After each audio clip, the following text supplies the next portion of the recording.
Imagine, a woman named Lisa. She's sliding a $4,000 freelance check across the bank teller's window. It's just a normal Tuesday afternoon.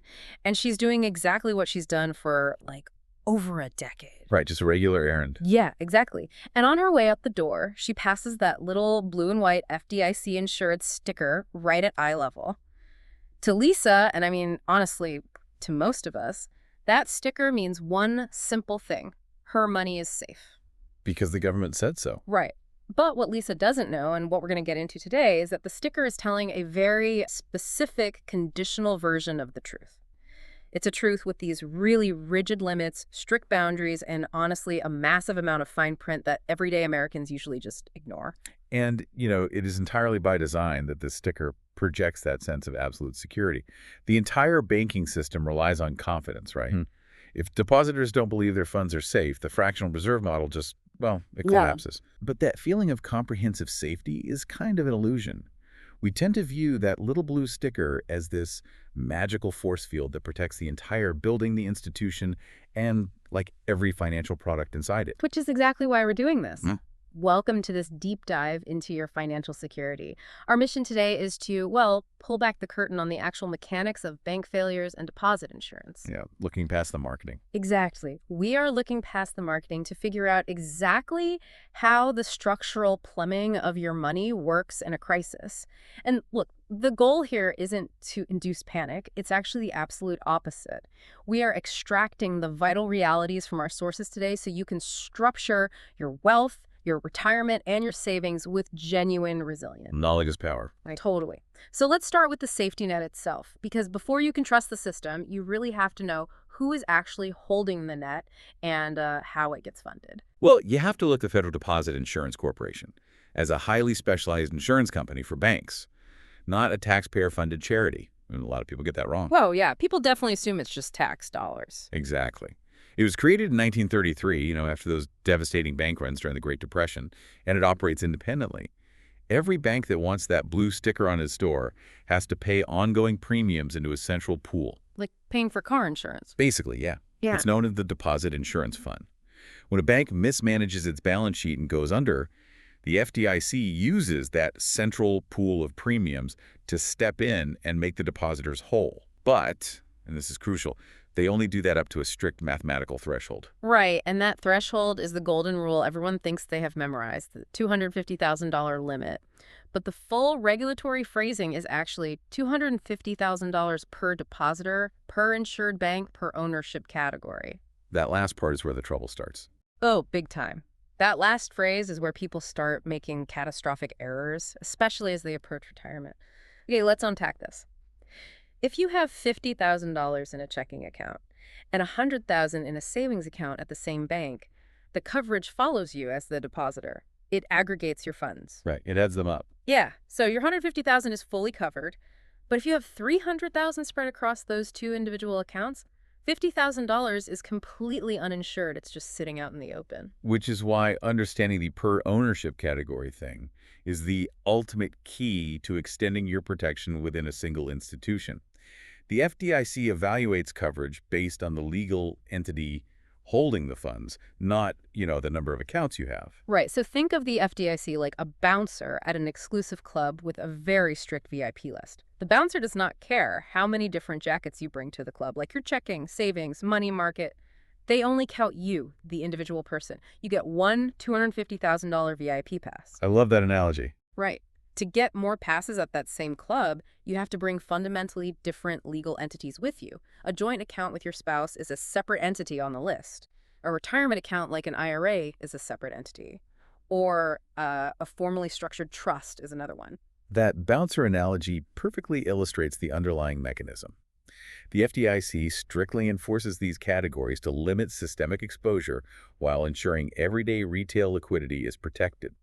If you and your spouse have a joint account, that joint entity gets its own $250,000 threshold. Wow, so completely independent of your individual accounts. Completely. A couple could theoretically have $500,000 fully insured at one bank just by maximizing the individual and joint categories. But, the danger lies in convenience. Because we all just want one app on our phone. Exactly. As people approach retirement, the natural instinct is to consolidate decades of savings onto a single dashboard at one bank. They just want simplicity. But by rolling multiple old 401ks, property sales, and savings into a single individual bucket, they unwittingly push themselves hundreds of thousands of dollars over the limit. Taking on massive institutional risk simply to avoid having a second login credential. That is wild.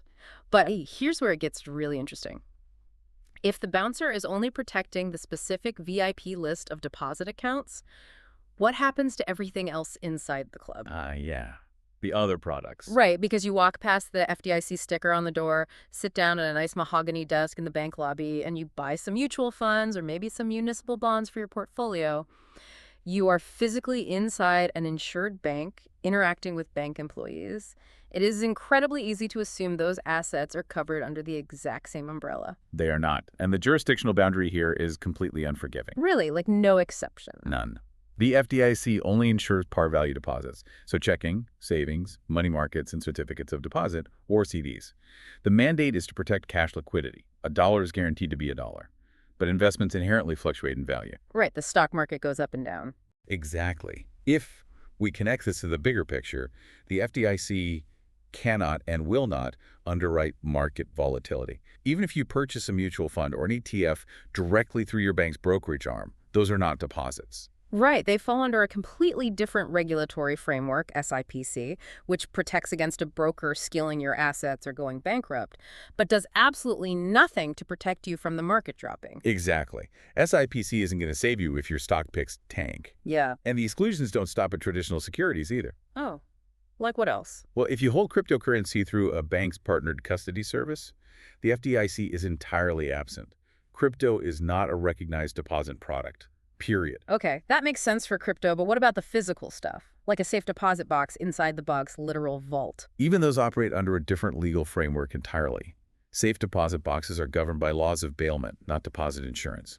If the institution goes under, the FDIC doesn't insure your family heirlooms or the gold coins in that box. That is so counterintuitive, you'd think the vault is the safest place. Right, but true financial security requires understanding exactly where the regulatory jurisdiction ends, rather than, projecting the sticker's promise onto the entire building. So we've mapped out exactly what cash the FDIC protects and what it ignores. But how do regulators actually execute this protection when the alarms sound? Because the timeline of a bank failure is rarely a slow, multi-month decline where you can casually log in and wire your funds somewhere else. No, it's not a gentle glide path. Right, the terminal phase is incredibly violent. And traditionally, regulators orchestrate the entire resolution over a single weekend, the whole Friday at 5 p.m. strategy. Yeah, the mechanics of the weekend resolution are a fascinating piece of regulatory choreography. Regulators intentionally wait until the close of business on a Friday to officially take receivership of a failing bank. So they literally wait for the doors to lock. Exactly. This gives the FDIC roughly 48 hours to execute a massive, covert transition while the financial markets are closed. And they do this specifically to prevent panic from spilling over into the broader economy on Monday morning. Okay, walk me through that choreography. The FDIC examiners literally walk into the bank on Friday evening, right? They secure the physical premises and freeze the digital ledgers. But what are they actually doing for those 48 hours behind closed doors? They are desperately trying to execute what's called a purchase and assumption transaction. Basically, the FDIC maintains a secure, confidential data room with the financial profiles of healthy banks across the country. Over the weekend, they invite these healthy banks to bid on the failed bank's assets and deposits. Oh, so they're trying to auction it off immediately. Right. The goal is to find a buyer who will absorb the entire operation. If the FDIC is successful, it is a seamless event for the insured depositor. You wake up on Monday morning, your local branch opens with a new name on the door, your debit card still works, and your account balances are entirely intact. But what if the bank's books are highly toxic? I mean, there's no guarantee that another institution wants to buy a sinking ship on a Saturday afternoon, especially if, the commercial real estate portfolio is underwater or the balance sheet is littered with bad loans. That's a very real risk. So what happens if Monday rolls around and the FDIC couldn't secure a buyer? That triggers a direct payout scenario. The FDIC utilizes that deposit insurance fund we mentioned earlier. They bypass a buyer and directly cut checks or initiate wire transfers to the depositors for their insured balances. Just paying them out of pocket, basically. Right. The statutory goal is to make those funds available within a few business days. Your insured cash is safe, You just experience a brief interruption in liquidity while the FDIC processes the payments. You're emphasizing insured balances, which brings us to the terrifying reality for the money sitting above that $250,000 threshold. If you have uninsured funds, you do not get a quick check in the mail on Wednesday. Not even close. Uninsured funds are trapped in the legal machinery of the bank's receivership. You instantly transition from being a depositor with liquid access to becoming a general creditor of a failed financial institution. Ouch. Yeah, you are placed into the bankruptcy waterfall. The waterfall meaning like the hierarchy of who gets paid out from whatever assets the FDIC can liquidate from the dead bank. Precisely. First, the administrative costs of the failure are paid. Then the FDIC reimburses itself for paying out all the insured deposits. Yeah. Only then, if there is capital left over, do the uninsured depositors receive a recovery dividend. Which could take forever. Oh, that liquidation process can take months or stretch out for years, and you might only recover 70 cents on the dollar, or, honestly, much less. Wait, if uninsured money is trapped in legal limbo for years, how do massive companies make payroll when a regional bank fails? I mean, a mid-sized business or a venture-backed startup doesn't keep just $250,000 in the bank. They have millions in operating accounts. They do. And that was the exact friction point that caused the catastrophic panic at Silicon Valley Bank in March of 2023. Right, SVB. Yeah, SVB is the perfect case study of modern liquidity mismatch and the reality of uninsured deposits. It was the second largest bank failure in American history, and its depositor base was highly anomalous. It was heavily concentrated with tech startups and venture capital firms holding massive operating accounts. So they were way over the limit. Way over. Well over 85% of the deposits at Silicon Valley Bank were uninsured. So when rumors started circulating about the bank having to sell off its bond portfolio at a massive loss to meet withdrawal demands, those tech companies realized their payroll funds were exposed. They realized they were about to become general creditors in a years-long waterfall, so they panicked. They pulled the ripcord. Exactly. But under standard FDIC mechanics, those companies should have lost access to everything above $250,000 the moment regulators seized the bank. That isn't what happened, though. The government stepped in and made every single depositor whole, even the ones with tens of millions of dollars. Yes, they did. So what does this all mean? If the government stepped in and saved all the uninsured money at SVB anyway, doesn't that mean everyday folks don't actually need to worry about the $250,000 limit? Like, won't the government just fix it? This raises an important question, but that is the most dangerous conclusion you can possibly draw from the SVB collapse. You cannot base your financial security on the fragile hope of macroeconomic intervention. Because it wasn't a normal FDIC thing. Right. The SVB bailout was not a standard feature of the FDIC guarantee. It was the result of a highly specific, legally cumbersome mechanism called the systemic risk exception. Okay, explain the mechanics of that exception, because it isn't just someone at the FDIC unilaterally deciding to be generous over the weekend, is it? Not at all. The legal friction required to trigger the systemic risk exception is immense by design. To guarantee uninsured deposits, it requires a two-thirds supermajority vote by the FDIC Board of Directors, a two-thirds supermajority vote by the Federal Reserve Board of Governors, and the explicit approval of the Secretary of the Treasury in consultation with the President of the United States. Whoa. That is an astonishing amount of bureaucratic consensus to achieve over a 48-hour weekend window. It is. And it is intentionally difficult to prevent moral hazard. They only deployed it for SVB because regulators genuinely feared systemic contagion. Like a domino effect. Exactly. The cascading psychological effect where corporate treasurers across the country would panic on Monday morning and pull their operating funds out of every regional bank in America, effectively freezing the broader U.S. economy. So they did it to save the system, not the tech bros. Exactly. The exception was a triage measure for the macroeconomic system, not a favor to the depositors. You absolutely cannot plan your retirement architecture on the assumption that your specific bank failure will be deemed a threat to the national economy. That structural reality leads directly to another major question. If the government had to invoke an emergency exception to save billions at SVB, how much actual physical cash exists in the deposit insurance fund to pay out depositors in standard scenarios? Well, the exact balance fluctuates as premiums are collected and administrative costs are paid, but the Deposit Insurance Fund currently holds roughly $120 to $130 billion. Okay, on the surface, $130 billion sounds like an impenetrable fortress of capital until you measure it against the total exposure. What is the current volume of insured deposits across the entire U.S. banking system? It hovers right around $10 trillion. 10 trillion. Oh my gosh. If you do the math, a $130 billion fund backing up $10 trillion in obligations means the fund's reserve ratio is roughly 1.2 to 1.3%. Yeah, that's the math. You have 1.2 cents on hand for every dollar insured. That sounds less like a fortress and more like carrying a paper cocktail umbrella into a Category 5 hurricane.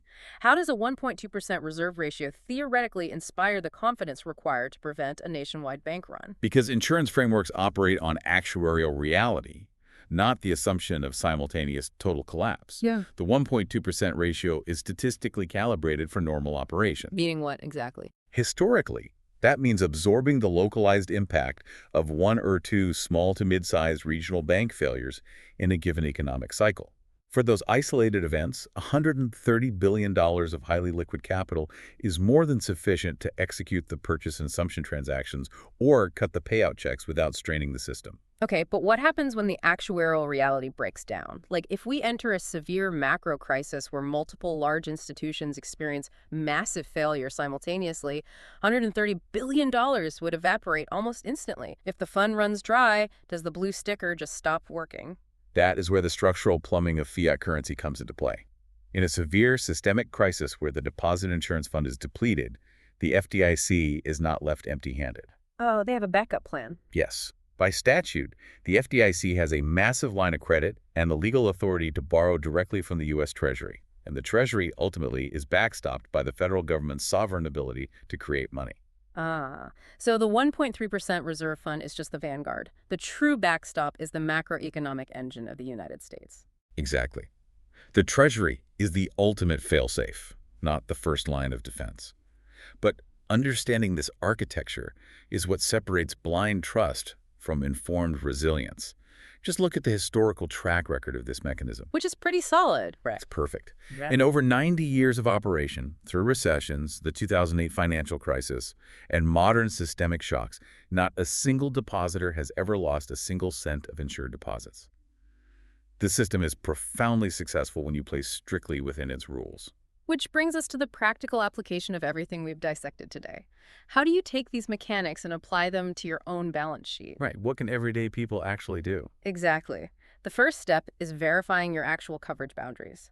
Don't guess and don't assume that having multiple accounts automatically equates to multiple VIP passes. The FDIC provides a free, highly specific tool called the Electronic Deposit Insurance Estimator, or EDE. Great tool. Yeah, you just input your account types, the balances, and the ownership structures, and the algorithm calculates exactly what is protected and what is exposed.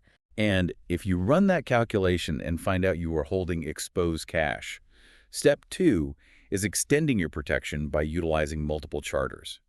If you just sold a piece of real estate or you're holding a large cash position ahead of retirement, the most straightforward fix isn't some complex legal maneuvering. It's just opening another account. Simply open an account at a second, entirely separate FDIC-insured bank. And we have to specify separate bank charter here, not just a different branch of the same bank down the street. It has to be a legally distinct institution. That is a critical distinction. This is especially critical if you use modern fintech apps or high-yield savings platforms that sweep your cash into partner banks behind the scenes.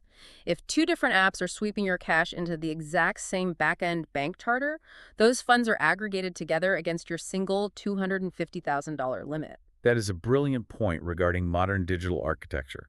The depositor is responsible for knowing where the underlying capital physically sits. And, I'd add, the final step is maintaining the strict conceptual boundary between banking and investing.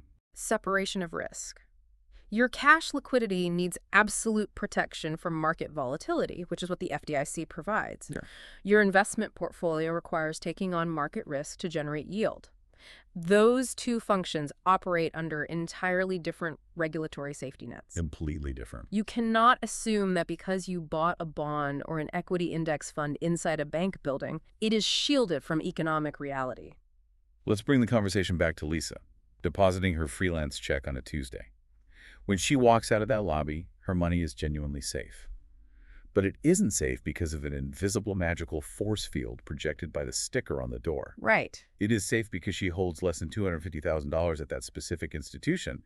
Her account is a standard par value deposit, and her individual financial architecture perfectly aligns with the strict, unyielding mechanics of a system that has functioned flawlessly since 1933. She's protected by the structural plumbing, not the marketing.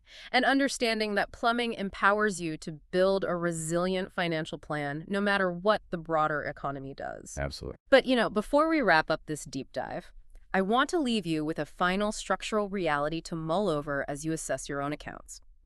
We spent time detailing the FDIC's Friday at 5 p.m. strategy, the deliberate, methodical process of taking over a bank, freezing the ledgers, and resolving the institution over a quiet weekend. The traditional playbook. Right, and it relies on the assumption that a bank run takes weeks to materialize, allowing regulators time to stage their intervention.